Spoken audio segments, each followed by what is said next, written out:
പണ്ട് കാലങ്ങളിലൊക്കെ ഉള്ളി ചമ്മന്തി ഉണ്ടാക്കിയിരുന്നത് ഉള്ളി ഉണക്കമുളകൊക്കെ അടുപ്പിലിട്ടിട്ട് ചുട്ടെടുത്തിട്ടാണ് ഉള്ളി ചമ്മന്തി ഉണ്ടാക്കിയിരുന്നത്.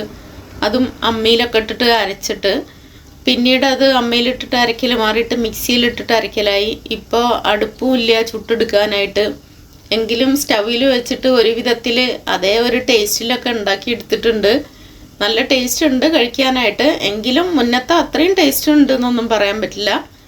ദോശയ്ക്കും ഇഡ്ഡലിക്കും ചോറിലേക്കൊക്കെ പറ്റിയ ഒരു ഐറ്റമാണിത്. നല്ല ടേസ്റ്റ് ഉണ്ട് കഴിക്കാനായിട്ട്.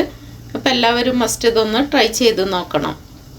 ഇനി ചമ്മന്തി ഉണ്ടാക്കാനായിട്ട് ചെറിയ ഉള്ളിയാണ് എടുത്തിട്ടുള്ളത്. ചെറിയ ഉള്ളി തന്നെ ഇത് റെഡിയാക്കി എടുക്കണം, എങ്കിലേ അതേ ടേസ്റ്റ് കിട്ടുള്ളൂ. വലിയ ഉള്ളിയിൽ റെഡിയാക്കി എടുത്തു കഴിഞ്ഞാൽ അതേ ടേസ്റ്റ് കിട്ടില്ല.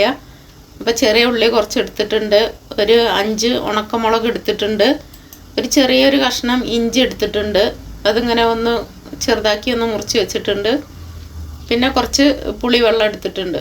ഈ ഉണക്കമുളക് അത്യാവശ്യം എരിവുള്ള ടൈപ്പ് ആയതുകൊണ്ടാണ് ഞാൻ 5 എടുത്തിട്ടുള്ളത്.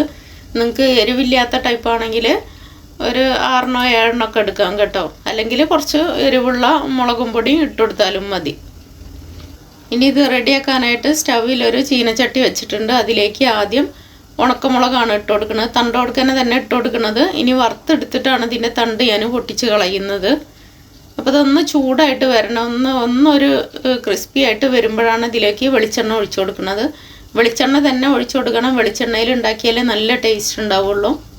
അപ്പോൾ വെളിച്ചെണ്ണ ഒഴിച്ചു കൊടുത്തിട്ട് ആ വെളിച്ചെണ്ണയിലിട്ടിട്ടാണ് ഇതിനെ വറുത്തെടുക്കുന്നത്. നന്നായിട്ട് വറുത്തെടുക്കണം. നല്ല ബ്ലാക്ക് കളറാവണം, എങ്കിലേ പണ്ട് കാലത്തൊക്കെ നമ്മൾ കഴിച്ചിരുന്ന ആ ചമ്മന്തിയുടെ അതേ ടേസ്റ്റ് വരുള്ളൂ. അപ്പോൾ നല്ല ബ്ലാക്ക് കളറായി വന്നിട്ടുണ്ട്. ഇനി ഇതിനെ ഞാൻ കോരിയെടുക്കുന്നുണ്ട്. ഇനി അതിലേക്ക് ഉള്ളി ഇട്ട് കൊടുക്കാം.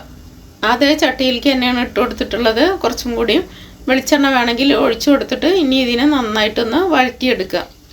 പണ്ട് കാലങ്ങളിലൊക്കെ അടുപ്പിലിട്ടിരുന്നതെന്ന് പറഞ്ഞാൽ അങ്ങനെ തൊലിയൊടുക്കനെ ഇട്ടിട്ട് നമ്മൾ ചുട്ടെടുത്തിരുന്നത്. എന്നിട്ട് തൊലി ഉരിഞ്ഞ് മാറ്റിയിട്ട് അതിൻ്റെ ഉള്ളിൽ നിന്നുള്ള ആ ഒരു ഉള്ളീനെടുത്തിട്ടാണ് നമ്മൾ ചമ്മന്തി അരച്ചിരുന്നത്. അപ്പം അത് തൊലിയെല്ലാം കളഞ്ഞിട്ട് മുറിച്ചെടുക്കൊന്നും വേണ്ട, കട്ട് ചെയ്ത് എടുക്കൊന്നും വേണ്ട. അങ്ങനെ തന്നെ ഒന്നാകെ അങ്ങോട്ട് ഇട്ട് കൊടുത്തിട്ടാണ് ഇതിനെ വഴറ്റിയെടുക്കുന്നത്. അപ്പോൾ അത് വഴന്ന് വന്നിട്ടുണ്ട്. ഇനി ഇതൊന്ന് ചൂടാറട്ടെ. ചൂടാറിയതിൻ്റെ ശേഷം ഇതിനെ മിക്സിയുടെ ജാറിയിലിട്ടിട്ട് ഒന്ന് ക്രഷ് ചെയ്തിട്ട് എടുക്കണം. ഇനി ഇതെല്ലാം മിക്സിയുടെ ജാറിലേക്ക് ഇട്ട് കൊടുക്കാം. ആ വെളിച്ചെണ്ണ കൊടുക്കാനാണ്ട് ഒഴിച്ചു കൊടുക്കണം. വെളിച്ചെണ്ണ കളയണ്ട, അത് കൊടുക്കാനാണ്ട് ഒഴിച്ചു കൊടുക്കണം. പിന്നെ നേരത്തെ വറുത്ത് വെച്ചിട്ടുള്ള ഉണക്കമുളകും അത് കുറച്ച് പുളിവെള്ളം, ഉപ്പ്, ആവശ്യത്തിനുള്ള ഉപ്പ് എല്ലാം കൂടി ഇട്ട് കൊടുത്തിട്ട് ഇതിനൊന്ന് ക്രഷ് ചെയ്തിട്ടാണ് എടുക്കേണ്ടത്. ഒത്തിരി അടിച്ചിട്ട് പേസ്റ്റാക്കി കളയരുത്. അതേപോലെ നിങ്ങൾക്ക് എരിവിൻ്റെ കുറവ് തോന്നുകയാണെങ്കിൽ ഒന്ന് ക്രഷ് ചെയ്തതിൻ്റെ ശേഷം ഒന്ന് എടുത്ത് ടേസ്റ്റ് നോക്കിയാൽ അറിയാൻ പറ്റും. ഉപ്പിൻ്റെ കുറവ്, പുളിയുടെ കുറവൊക്കെ ഉണ്ടെങ്കിൽ അപ്പം ചേർത്ത് കൊടുത്താൽ മതി. അതേപോലെ എരിവിൻ്റെ കുറവുണ്ടെങ്കിൽ ആ സമയത്ത് കുറച്ച് മുളകും പൊടിയാണ് ഇട്ട് കൊടുത്താൽ മതി. ഒത്തിരി പുളി ചേർക്കരുത്, അപ്പോൾ വേറൊരു ടേസ്റ്റായി പോവും. പാകത്തിനുള്ള പുളി ചേർത്താൽ മതി. ഇപ്പം എല്ലാം റെഡിയാക്കി എടുത്തിട്ടുണ്ട്. ഇനി അതൊരു പാത്രത്തിലേക്ക് ഇട്ട് കൊടുക്കുന്നുണ്ട്. ഈ ഉള്ളിയെല്ലാം നമ്മൾ എത്ര കൂടുതൽ എടുത്തു കഴിഞ്ഞാലും വഴന്ന് വരുമ്പോൾ വളരെ കുറവായിരിക്കും ഉണ്ടാവുക. ഞാൻ എടുത്തിട്ട് അത് വഴറ്റി വന്ന് നോക്കുമ്പോൾ വളരെ കുറച്ച് ഉള്ളി ഉണ്ടായിരുന്നുള്ളൂ. അപ്പം ഞാൻ കുറച്ചും കൂടി ഉള്ളി വീണ്ടും വഴറ്റി അതേപോലെ കുറച്ച് ഉണക്കമുളകും ഇതേപോലെ റെഡിയാക്കി എടുത്തിട്ട് ഞാൻ ഇതിൻ്റെ കൂടെ ചേർത്തിട്ട് റെഡിയാക്കി എടുക്കുക ചെയ്തത്. അതുകൊണ്ടാണ് ഇത്ര ക്വാണ്ടിറ്റി കൂടിയത്. ഇനി ഇതിൻ്റെ മുകളിൽ കുറച്ച് വെളിച്ചെണ്ണ കൂടി ഒഴിച്ചു കൊടുക്കാം. വെളിച്ചെണ്ണ തന്നെ ഒഴിച്ചു കൊടുക്കണം, എങ്കിലേ നല്ല ടേസ്റ്റ് ഉണ്ടാവുള്ളൂ. ഇത് ദോശയുടെ കൂടെ, ഇഡ്ഡലിയുടെ കൂടെ, ചോറിൻ്റെ കൂടെ ഒക്കെ നല്ല ടേസ്റ്റാണ് കഴിക്കാനായിട്ട്.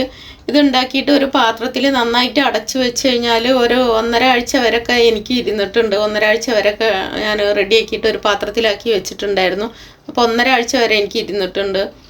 എല്ലാം കൂടി എടുത്തിട്ട് നമ്മൾ എല്ലാം കൂടി മൊത്തത്തിൽ ഇങ്ങനെ സ്പൂൺ ഇട്ടിട്ട് ഇളക്കാതെ ആവശ്യത്തിനുള്ളത് കുറച്ച് ഇങ്ങ് എടുത്തിട്ട് ബാക്കിയുള്ളത് അങ്ങനെ തന്നെ ഉണ്ട് ഒരു പാത്രത്തിൽ നന്നായിട്ട് അടച്ചു വെച്ച് കഴിഞ്ഞാൽ 1.5 ആഴ്ച 2 ആഴ്ച വരെയൊക്കെ ഇരുന്നോളൂ.